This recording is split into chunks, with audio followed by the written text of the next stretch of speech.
As quickly as it started, it was over. And she disappeared before I could get her number or drop a Sweet Life of Brian quote on her.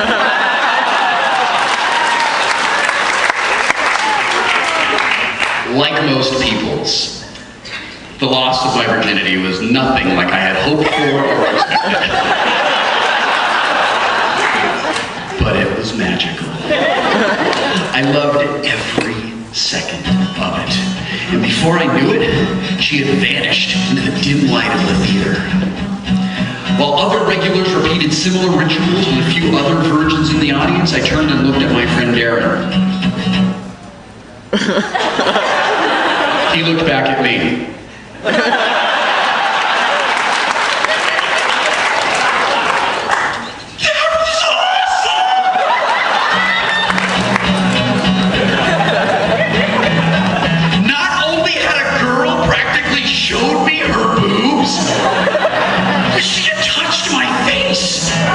Seductively, and she talked to me on purpose.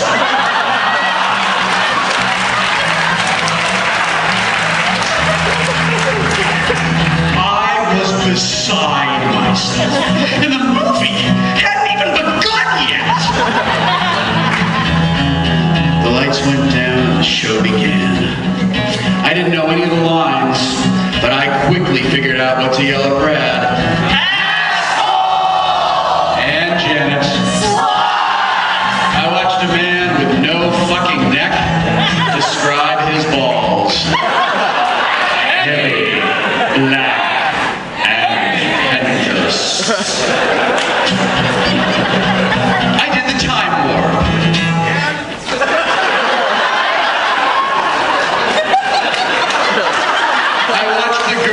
Taken my rocky virginity play magenta, which is why to this day magenta is my favorite in every Rocky cast 20 years later.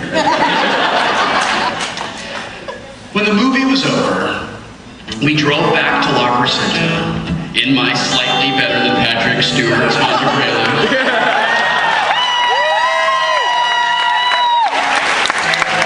Night that, Baldy.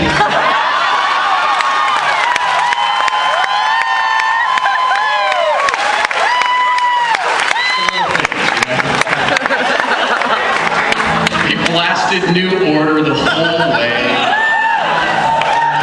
with the sunroof open and the windows down. I dropped Darren off at his house, and though I got home around 3 a.m., I was so loaded with caffeine and sugar and adrenaline that I didn't fall asleep until the sun came up. Now the movie was campy. It wasn't the greatest thing in the world. That was not the point. That isn't the point. Rocky Horror was a shared experience. It was a place for misfits like me to get together once a week and fly our Transylvanian freak flags.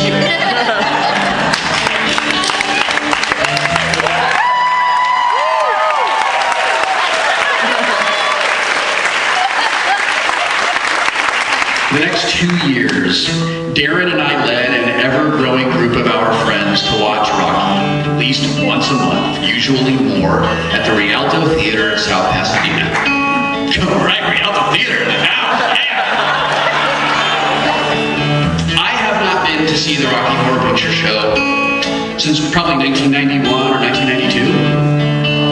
But those years that I did see it, and the film itself, hold a very special place in my memory.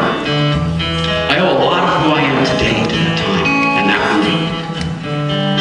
I'm sure that the jokes have changed, and I am sure that I would feel like the stupidest old man in the world. But just one more time, I would like to go there at midnight on a Saturday and do the time warp again.